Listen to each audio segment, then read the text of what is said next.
মই আপোনালোকক মোৰ ইংলিছ লাৰ্নিং ইউটিউব চেনেললৈ স্বাগতম জনাইছোঁ। প্ৰত্যেক দিনে মই এটা ভিডিঅ' ইংলিছৰ গ্ৰামাৰৰ লাৰ্নিং সম্পৰ্কে আপলোড দি আছোঁ। চ' এতিয়া আমাৰ ডিছকাশ্যন চলি আছে এফাৰ্মেটিভ টু নিগেটিভ। অলৰেডি মই ডিছকাছ কৰিছোঁ যে এফাৰ্মেটিভ চেণ্টেন্সত যদি অক্সিলাৰী ভাৰ্ব নাথাকে তেতিয়াহ'লে সেইটোক নিগেটিভ কৰিবলৈ আমি টেন্স অনুসৰি ডু ডাজ ডিডৰ সহায়ত নিগেটিভ কৰোঁ। ইতিমধ্যে ডু আৰু ডাজৰ ব্যৱহাৰ মানে আমি শিকিছোঁ, অৰ্থাৎ আলোচনা কৰিছোঁ ডু আৰু ডাজ কেতিয়া আহে, অৰ্থাৎ চেণ্টেন্সটো যদি প্ৰেজেণ্ট টেন্সত থাকে আৰু কোনো এছ বাই এছ নাথাকে ভাৰ্বৰ সৈতে তেতিয়াহ'লে ডুৰ সহায় ল'ব লাগে। চ' ৰিভিজন হিচাপে মই এটা এক্সাম্পল লিখিছোঁ। Okay, they reach here in time. So' very simple sentence এটা লিখিছোঁ। এই চেণ্টেন্সটোত আপোনালোকে দেখিবলৈ পাইছে যে 24টা অক্সিলাৰী ভাৰ্বৰ কোনো এটা অক্সিলাৰী ভাৰ্ব ইয়াতে নাই, আৰু নথকাৰ কাৰণে যিটো ভাৰ্ব লিখা হৈছে এইটো ৰিচটো প্ৰেজেণ্ট টেন্সত আছে আৰু এছ বাই এছ নাই। গতিকে এনেকুৱা চেণ্টেন্সত নিগেটিভ কৰিলে সদায় কিহৰ সহায় ল'ব লাগিব? ডুৰ সহায় ল'ব লাগিব। The verb do itself will come. So' they do not বা don't reach home in time. Reach home in time. ঠিক তেনেদৰে আমি ডাজ কেতিয়া সহায় ল'ম, ডাজৰ সহায় কেতিয়া ল'ম তাৰো এটা এক্সাম্পল মই ইয়াত উল্লেখ কৰিছোঁ। অ'কে, হি works hard every day. So' এইটো এটা চিম্পল চেণ্টেন্স। দেখিলোঁ যে ইয়াত কি নাই, অক্সিলাৰী ভাৰ্ব নাই, 24টাৰ কোনো এটা ভাৰ্ব ইয়াতে উপস্থিত নাই। চ' ইয়াক যদি আমি নিগেটিভ কৰোঁ তেতিয়াহ'লে এডিশ্যনেল ডু ভাৰ্বৰ সহায় ল'ব লাগিব। কিন্তু ডু ভাৰ্ব লোৱাৰ আগতে আমি চিন্তা কৰিব লাগিব ডু ল'ম নে ডাজ ল'ম। দেখিলোঁ বা চালোঁ যে আমাৰ ভাৰ্বটো হ'ল ৱৰ্ক আৰু ৱৰ্কৰ লগত কি আছে? এছ আছে। চ' ভাৰ্বটো থাৰ্ড পাৰ্চন ছিংগুলাৰ নাম্বাৰত আছে। গতিকে ইয়াক নিগেটিভ কৰিলে ডাজৰ সহায় ল'ব লাগিব। So' we have to write he does not. এতিয়া ডাজ নট লিখাৰ পিছত আমি ভাৰ্বটো কি হিচাপত ইউজ কৰিম? ৱৰ্কছ লিখিম নে ৱৰ্ক লিখিম? সেইটো এটা কুৱেশ্যন। বহুত ষ্টুডেণ্টক দেখিবলৈ পোৱা যায় ডাজৰো সহায় লয় আৰু ভাৰ্বৰ লগত এছটো ৰাখি থয়, কিন্তু এইটো এটা ভুল। যেতিয়া ডাজৰ সহায় ল'ম, কাৰণ ভাৰ্বৰ লগত এছ থকাৰ কাৰণেতো ডুৰ জেগাত ডাজ ল'লোঁ, আৰু যেতিয়া ভাৰ্বটোৱে লিখিম তেতিয়া it must be S or E S free, অৰ্থাৎ ই এছ আৰু এছ এই ভাৰ্বৰ সৈতে আহিব নোৱাৰে। যদি আহে তেতিয়াহ'লে grammar will not allow it to be correct. Grammar ইয়াক শুদ্ধ কৰি নক'ব। So' he does not work hard every day. Work hard every day. নিশ্চয় কনচেপশ্যন ক্লিয়াৰ হৈছে। এইখিনি মই আগৰ ভিডিঅ'টো ডিছকাছ কৰিছোঁ ডু আৰু ডাজৰ সহায় লোৱা কথাখিনি। এইবাৰ আমি আহিম ডিডৰ সহায় লোৱা, অৰ্থাৎ যেতিয়া ভাৰ্বটো মেইন ভাৰ্বটো কোনো চেণ্টেন্সত এছাৰ্টিভৰ পৰা এফাৰ্মেটিভৰ পৰা নিগেটিভ কৰিবলগীয়া চেণ্টেন্সত যদি মেইন ভাৰ্বটো পাষ্ট টেন্সত থাকে তেতিয়াহ'লে আমি ডিডৰ সহায় লৈ তাক নিগেটিভ কৰিম। অ'কে, আৰু ডিডৰ সহায় লৈ যেতিয়া নিগেটিভ কৰিম কৰাৰ লগে লগে মেইন ভাৰ্বটো কিন্তু আমি প্ৰেজেণ্ট টেন্সত ইউজ কৰিম। চ' মই বৰ্ডত লিখি দিছোঁ যে পাষ্ট টেন্সত থকা বা পাষ্ট টেন্স মানে পাষ্ট ইনডিফিনিট বুজি পাব লাগিব। পাষ্ট টেন্সত থকা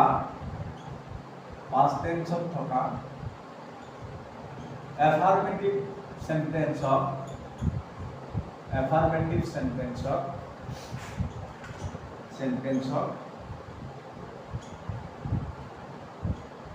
ডিডৰ সহায় লৈ বা ডিডৰ পিছত চিধাচিধিকে লিখি দিছোঁ, ডিডৰ পিছত নট বা এনটি লিখি নিগেটিভ কৰা। অ'কে, শ্বৰ্টকাট লিখি দিছোঁ নিগেটিভ কৰা।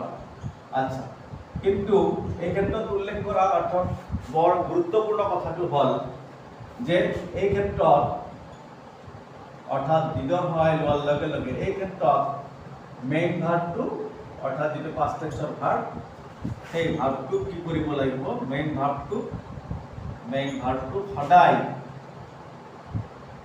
সদায় প্ৰেজেণ্ট টেন্সত লিখিব লাগিব। লিখিব লাগে বুলি কথা নাই, লাগিবই। প্ৰেজেণ্ট টেন্সত লিখিব লাগিব। অ'কে, লিখিব লাগিব। চ' নিশ্চয় ক্লিয়াৰ, আপোনালোকে বুজি পাইছে। মই বৰ্ডত লিখি দিছোঁ, মই এবাৰ পঢ়ি দিছোঁ। পাষ্ট টেন্সত থকা এফাৰ্মেটিভ চেণ্টেন্সক ডিডৰ পিছত নট বা এন্টি লিখি নিগেটিভ কৰা হয় এই ক্ষেত্ৰত মেক ভাৰ্বটোক সদায় প্ৰেজেন্ট টেন্সত লিখিব লাগিব okay this is the rule and it is very important so ইয়াতে মই এটা যদি এক্সাম্পল লিখো the boy wrote a letter yesterday so it was the sentence जो verb to wrote are wrote কি past tense ত আছে অক্সিলারি verb নাই ইয়াতে মানে নহয় 24 টা কোনো এটা ভার্ব ইয়াতে নাই সো wrote past tense ত আছে ইয়াক যদি আমি নেগেটিভ কৰিব খোজো তেতিয়াহলে দা বয় পিছত ডিডৰ হয় ল'ব লাগিব অৰ্থাৎ ডিডৰ পিছত নট লিখ দা বয় ডিড নট আৰু wroteৰ প্ৰেজেন্ট টেন্স লিখিব লাগিব wroteৰ প্ৰেজেন্ট টেন্স কি write a letter yesterday বাকিখিনি একেই সো নিশ্চয় বুজি পাইছে the boy did not write a letter yesterday okay এনেকুৱা আৰু কেইবাটাও এক্সাম্পল মই উল্লেখ কৰি আছো প্ৰেক্টিছৰ কাৰণে নিশ্চয় আপোনালোকে চাই ভাল পাব আৰু বুজি পাব okay so you see my friend visited South India last year so এই সেন্টেন্সটো আমি কি পালো যে ই এটা past tense ৰ সেন্টেন্স ইয়াত সাবজেক্টৰ পিছত ভিজিটেড আছে ভিজিটেড past tense ৰ ভাৰ্ব হয় ইয়াক আমি নেগেটিভ কৰিবলৈ হলে কি দূৰ হয় ল'ব লাগিব দু মানে কি দু ভাৰ্বৰ past tense ৰ ফৰ্ম ডিডৰ হয় ল'ব লাগিব so it should be my friend did not or didn't visit South India last year okay এবাৰ ভিজিটেড লিখা নাই ভিজিট লিখিছো সদায় এই কথাটো মনত ৰাখিব লাগিব আমাৰ বহুত ষ্টুডেন্টে কিন্তু কেতিয়াবা ভুল কৰে অৰ্থাৎ মানে ডিডৰ সহায় লয় আকৌ এফালে ভাবটো past tense ত লিখি দিয়ে ওকে তেনেকুৱা লিখিব নোৱাৰি যেনেকৈ the train reached the station on time so এইটো এটা সেন্টেন্স যেটো নেকি past tense ত আছে the train reached the station on time গতিকে এইটো past tense ত আছে গতিকে ইয়াক যদি নেগেটিভ কৰো ইয়াটো কি ল'ব লাগিব ডিডৰ হয় ল'ব লাগিব the train did not reach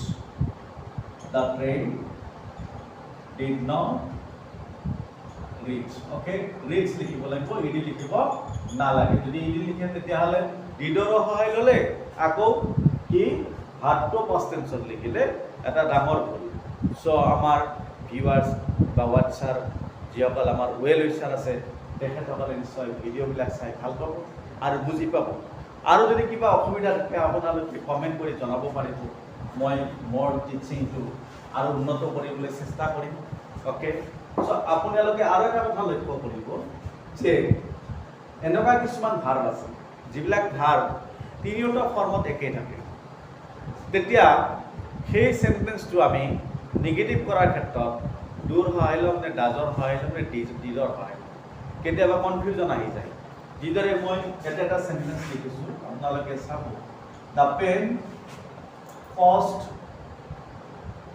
20 rupees very important word 20 rupees বহুত গ্ৰামাৰত এইবিলাক কথা ইমান কি বহলাই লিখা নাথাকে মই অলপ বহলাই এক্সপ্লেইন কৰি বুজাবলৈ চেষ্টা কৰিছো the pen cost 20 rupees ইয়াক এতিয়া নেগেটিভ কৰিলে কি কৰিম অক্সিলাৰি ভাৰ্বটো নাই এতিয়া cost তিনিটা ফৰ্মে একেই আছে এতিয়া ইয়াক নেগেটিভ কৰিলে দূৰ হয় লম নে ডাজৰ হয় লম নে ডিডৰ হয় লম কোৱেশ্চন হলে তেতিয়া আমি সিদ্ধান্তটো কেনেকৈ ল'ব লাগিব we have to take the right decision by looking at the ভাৰ্বটো মেইন আৰু ইয়াক আমি চাম যে ভাৰ্বটো cost আছে আৰু সাবজেক্টটো এবাৰ চাব লাগিব যে সাবজেক্ট হৈছে দা পেন বুলি কোৱাৰ লগে লগে থাৰ্ড পাৰসন সিঙ্গুলাৰ নাম্বাৰ আছে আৰু যেহেতু থাৰ্ড পাৰসন সিঙ্গুলাৰ নাম্বাৰ যেতিয়া সাবজেক্ট থাকে তেতিয়া ভাৰ্বৰ লগত কি থাকিব লাগে প্ৰেজেন্ট টেন্সত দেখিলে হেতু s বাই s থাকিব লাগে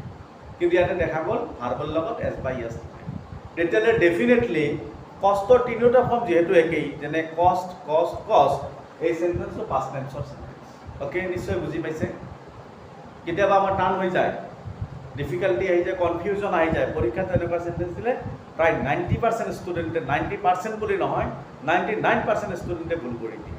আমাৰ মানে অভিজ্ঞতাৰ ফালৰ পৰা আমি ক'ব পাৰোঁ। আৰু কেতিয়াবা ধৰক চাকৰিৰ কাৰণে ইণ্টাৰভিউ বা ৰিটেন টেষ্টতো এনেকুৱা চেণ্টেঞ্চ দিয়ে। সাধাৰণতে এনেকুৱা কনফিউজন লগা চেণ্টেঞ্চবিলাকেই দিয়ে, মানে একেবাৰে সহজ বস্তু নিদিয়ে, এটা কম্পিটিটিভ এক্সাম। চ' তেতিয়া কিন্তু আমি লক্ষ্য কৰিব লাগিব যে ভাৰ্বটো তিনিটা ফৰ্ম একেই, আৰু এইটো পাষ্ট টেন্সত এইকাৰণেই আছে দা পেনটো থাৰ্ড পাৰ্চন ছিংগুলাৰ নাম্বাৰ। গতিকে ইয়াক যদি নিগেটিভ কৰোঁ বা ইণ্টাৰগেটিভ কৰোঁ, ডিডৰ সহায় ল'বই লাগিব, মাষ্ট, ডিড মাষ্ট আহিবই, বেলেগ ল'লে নহ'ব, ডুৰ ল'লে নহ'ব বা ডাজৰ ল'লে নহ'ব। So' we see the pen did not cost, কি লিখিম? দ্য পেন ডিড নট কষ্ট অৰ দ্য পেন ডিডন্ট কষ্ট 20 rupees। এইবাৰ বাৰু এই সেন্টেন্সটো এনেকৈ লিখিলোঁ, দ্য পেন কষ্ট 20 rupees। একেই লিখিছোঁ, চ' কেৱল কষ্টৰ লগত কি দিলোঁ? এছ দিছোঁ। তেতিয়াহ'লে ডেফিনেটলি দেখা গ'ল অক্সিলাৰী ভাৰ্ব নাই, আৰু ভাৰ্বৰ লগত কি আছে? এছ আছে। ইয়াকতো ডাজৰ সহায় লৈ নিগেটিভ কৰিব লাগিব, এইবিলাক আৰু ইয়াতে আৰু কোনো কথা নাই, হয়নে নহয়? গতিকে কি লিখিম? দ্য পেন ডাজ নট কষ্ট, অ'কে, ডাজ নট কষ্ট। কষ্টৰ লগত আকৌ এছ নাহে, আগৰ নিচিনাই চেম ৰুল, অৰ্থাৎ ডাজ নট কষ্ট। এইবাৰ ধৰক আমি বেলেগ এটা চেণ্টেন্স লিখিম, অ'কে, যেনেকৈ হিট, HIT। হিট এটা শব্দ, এটা ভাৰ্ব যিটোৰো তিনিটা ফৰ্ম একেই, অৰ্থাৎ প্ৰেজেণ্ট পাষ্ট আৰু কি পাষ্ট পাৰ্টিচিপল। ধৰক এনেকুৱা এটা লিখা, কাট শব্দটো লৈছোঁ, cut, okay, they cut wood every day. So' এইটো এটা চেণ্টেন্স। ইয়াতে কাট শব্দটো এতিয়া কি টেন্সত ইউজ হৈছে? কাৰণ কাটটো প্ৰেজেণ্ট টেন্সত দি পাষ্ট টেন্সতো সেই পাষ্ট পাৰ্টিচিপলতো একেই। গতিকে দে কাট উড এভৰি ডে, এই চেণ্টেন্সটো পঢ়িলে আমি ইয়াক এনেকৈ বুজি পাব লাগিব যে ই নিশ্চয় প্ৰেজেণ্ট ইনডিফিনিট টেন্সত ব্যৱহাৰ হৈছে। কাৰণ চেণ্টেন্সটোত কি আছে? এভৰিডে আছে। এভৰিডে আছে মানে সদায় হয়, প্ৰত্যেক দিন হোৱা কাম প্ৰেজেণ্ট ইনডিফিনিট টেন্সত লিখা হয়। গতিকে আমি ক'ব নোৱাৰোঁ যে পাষ্ট টেন্সত ব্যৱহাৰ হৈছে। যদি কোনোবাই কয় পাষ্ট টেন্সত, কাৰণ ছাৰ যে প্ৰেজেণ্ট টেন্সত কাট হয়, পাষ্ট টেন্সত কাট হয়, পাষ্ট পাৰ্টিচিপল কাট হয়, গতিকে ছাৰ আমি এইটো প্ৰেজেণ্টো ক'ব পাৰোঁ, পাষ্টো ক'ব পাৰোঁ, এইটো ভুল হ'ব। ষ্টুডেণ্টে জানিব লাগিব যে ইয়াত এভৰিডে আছে, এভৰিডে থকাৰ কাৰণে ই নিশ্চয় প্ৰেজেণ্ট টেন্সত আছে, আৰু ইয়াক আমি নিগেটিভ কৰিবলৈ বা ইণ্টাৰগেটিভ কৰিবলৈ ডুৰ সহায় ল'ব লাগিব। So' they do not cut, okay, they do not cut wood everyday, বাকীখিনি একেই থাকিব। এইবাৰ বাৰু চেণ্টেন্সটোত কি লিখা আছে? আমি দে লিখিম ছাবজেক্ট, অ'কে, ভাৰ্ব হিচাপে কাটে লিখিম, কেৱল টাইমটো চেঞ্জ কৰি দিম, হয়নে? যেনেকৈ দে কাট উড yesterday। এইবাৰ চেণ্টেন্সটো কি হ'ব? নিগেটিভ কৰিলে কিয় সহায় ল'ম? ডুৰ ল'ম নে ডিডৰ ল'ম?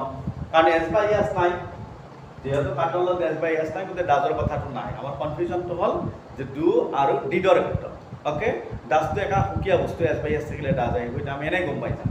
কিন্তু প্ৰব্লেম হ'ল ইয়াতে, এইবাৰ এই চেণ্টেন্সটো ডু নট লিখিছিলোঁ, এইবাৰ ইয়াতে কি ডু নট লিখিলে হ'ব নেকি? বা ডিড নট লিখিম, কোনটো লিখিম? কুৱেশ্যন ৰাইজেছ ইয়াৰ, ইয়াতে প্ৰশ্নটো উদয় হয়। তেতিয়া আমি চাব লাগিব চেণ্টেন্সটো আচলতে কি চেন্সত ইউজ হৈছে। দেখা গ'ল চেণ্টেন্সটো য়েষ্টাৰডে আছে, আৰু য়েষ্টাৰডে থকা চেণ্টেন্স সদায় পাষ্ট ইনডিফিনিটতে হয়। গতিকে নিশ্চয় ইয়াক যদি আমি নিগেটিভ কৰোঁ, কি কৰিব লাগিব? ডিডৰ সহায় ল'ব লাগিব। So' they did not or didn't cut wood yesterday, cut wood yesterday.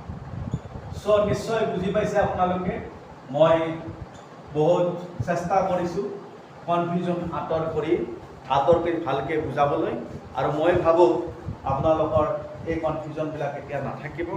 চ' আজিৰ কাৰণে মই এইখিনিতে এৰিব বিচাৰিছোঁ, আৰু ভিডিঅ'বিলাক আপলোড হৈ থাকিব, আপোনালোকে মনোযোগেৰে চাব, আৰু বেলেগকো অলপ দেখুৱাৰ কাৰণে বা চোৱাৰ কাৰণে অলপ আগ্ৰহী কৰিব।